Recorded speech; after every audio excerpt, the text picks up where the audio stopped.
Hi baking buddies, I'm Jenn Johns. Welcome back to the channel. A couple of videos ago I showed you how to make homemade bubblegum, and I wanted to do another recipe for you because that one was super popular and so many people watched it. So what I've got today is a bubblegum themed cake. It is flavored bubblegum, the icing and the cake inside.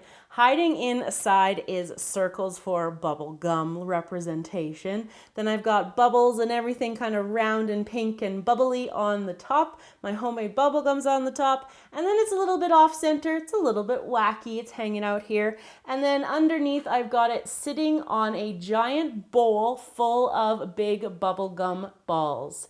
It's a really fun cake and it tastes and smells delicious. Let's get started on this tutorial. Inside the cake, we're going to have circles of color that pop out when you cut into it. So I've got some prepared colored cakes. I have an orange cake and a green cake. You could do as many colors as you want to. And I've just baked them in a round shape, which will be easier to cut them to hide them inside the cake. We're going to need tons of bubble gum. This one is the little tiny circles of bubble gum. And then here I have a larger kind of bubble gum ball. Now I already have a tutorial up on the channel on how to make these edible gelatin bubbles. And these are to look like you're blowing a bubble here. And here I have my homemade bubble gum. Now the recipe for the bubble gum and the gelatin bubbles is in the eye in the corner, so click on it when you're ready. And here I have pink sprinkles and pink sugar candy. The larger ones are bubblegum flavored and they taste delicious. And here I have my bubblegum flavoring. All you need to do with your bubblegum flavoring is replace a little bit of your vanilla with it. You can do a quarter or a half teaspoon. It's super strong and super concentrated. So you don't want to go 1-to-1 with vanilla. You just want to substitute a quarter or a half of a teaspoon. But of course you could put more if you want to. So that's what I did here for my cake batter, which is my vanilla cake batter. I just substituted about half a teaspoon of the vanilla of the bubblegum flavoring. And then I did the same with these two different colors of pink icing. I'll put a link in the description box for the buttercream and the cake batter recipes. So we're going to be making two 6-inch round cakes, and this is a 6-inch round cake pan here. And I'm also going to be needing to repeat everything that I do twice with 8-inch round cake pans here as well. But I'm going to demonstrate how to get the circles inside your cake with this 6-inch round one. So I'm just taking a knife into my pre-baked cake here, and I'm going to cut it into a wedge. You want to make sure your wedge goes to the center, like that. And then with your knife here, I'll just help that out there. And then once you've got this out here, when I'm doing the 6-inch round one, I'm going to be going close to the center. When I do the 8-inch round one, I'm going to go farther out on the outside because your circle is wider and you don't need as much as that here. So we're just cutting that out. Pop out that round circle and then just kind of touch it back up just to get rid of any of those extra crumbs, make it nice and clean. And then take that over to your cake batter. And I've got about 3/4 of a cup in the bottom of my pan here. And I'm just placing that into my pan like that. And I'm just going to repeat, cut another wedge out and then cut out circles until I have the ring going completely around the inside of my cake here. Once you have all of the green wedges cut out, what we're going to do now is take some extra cake batter, and you want to make sure that you cover the green additions in here completely, because that's how you prevent any drying out of your cake. When you twice bake it like this, you don't have to worry about it drying out as long as you've got all the pieces covered. So I'm going to pop this into a preheated oven at 350 degrees, and I'm going to bake it for about 45 to 60 minutes in the 6-inch and 60 to 70 minutes in the 8-inch round pans. Once you have baked your cakes, what you want to make sure you do is level them off. These are my 8-inch round ones. And make sure that they're completely cooled before you go any further. What I've got here is my dark pink buttercream. And I'm just going to cover the top of the cake here with a layer of it. Probably going to go about that far and then use my cake spatula to spread that around. So you just want to get a little bit of a layer of buttercream in between your cakes. Once you've got the buttercream in between your two layers, these layers remain quite thick because of that hidden circle inside, so you won't have very much in between, but of course you can put extra buttercream all over the cake if you prefer. So I'm going to take my second layer here and then put it on top here, press that down gently, and then I'm going to cover the whole rest of the cake in this nice light pink buttercream, and I'm going to repeat that for the 6-inch round cakes as well. Once we have our two cakes covered in our buttercream, I'm going to insert into the bottom tier some supports. Now I'm using these are actually apple skewers that I used when I made my candy apples. And I'm just using those for support because they're kind of like they're the perfect height almost.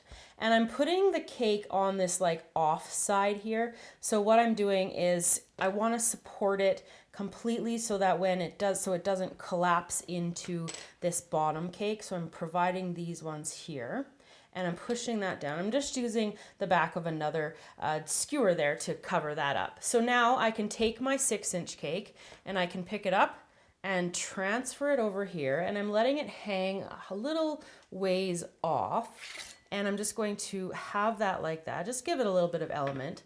You're gonna find that it's a little bit unstable at this point, so then you just want to take a large skewer and we're going to insert that through the entire 6-inch. And then it's going to go through the cake board that it's sitting on. There it goes. And then it's going to go down into that bottom cake below. Once we have the cake stacked and secured, I'm going to take the smaller gumballs of the two different kinds. And what I'm going to do is just arrange them kind of like in a rainbow pattern and just go around the cake like that. And so I'll just put these ones out to start, and then I'll show you like how to get the second layer, because I'm going to go all the way up the side of the cake here. So then to get the next layer of pink, I'm going to offset it in between the red and the pink, and then the red in between the orange and the red ball there, and just repeat that all the way up to the very top of the bottom tier. Once you have the bottom tier completely covered, which is kind of a therapeutic experience, we're moving up to the second tier, and I'm only going to go halfway up this one, so I'm not going all the way up this time. I'm just going to go halfway up. Once you've got all the small gumballs up here on this second tier, what I've done is I'm going to put some of these bigger gumballs up there, and I'm also going to put some of my homemade bubblegum there as well. You can put the little teeny tiny ones too. Those ones look good up here. Whoops, that guy's going to run away on me. You can put those ones up there like that, and you can put the little teeny tiny ones too. They'll sit in there nicely. Now if your buttercream has crusted, in order to get your gumballs to stick a little bit better, up the front here is you just have to dab like little fresh buttercream on spots where you want it. So I'm going to be moving these gumballs up to the top. So I just want that kind of illusion of the movement moving up here. So I've got those stuck in there. And then hopefully these ones I won't need buttercream for. See if I can get them in there like that. Whoops, I will need buttercream for those ones. I thought they'd be small enough that they would be able to hold without any buttercream, but I was wrong. So I'm going to take my tweezers again there and pop that in there. And so I'm just going to kind of space these smaller ones out throughout the larger ones here and get the teeny tiny ones. That one does not want to come. Get the teeny tiny ones up there on here as well. So the last part for decorating, what I'm going to do is move up onto the top. So I'm going to put some of the larger gumballs up here and also some of this regular sized ones and the little mini ones as well, and some chunks of homemade bubblegum. Put that up there too. And then I'm going to be putting my gelatin bubbles up here at the top. Probably put 2 of them up here like that. And so there's one more element of the cake design that I want to show you. It's what the cake's going to sit on.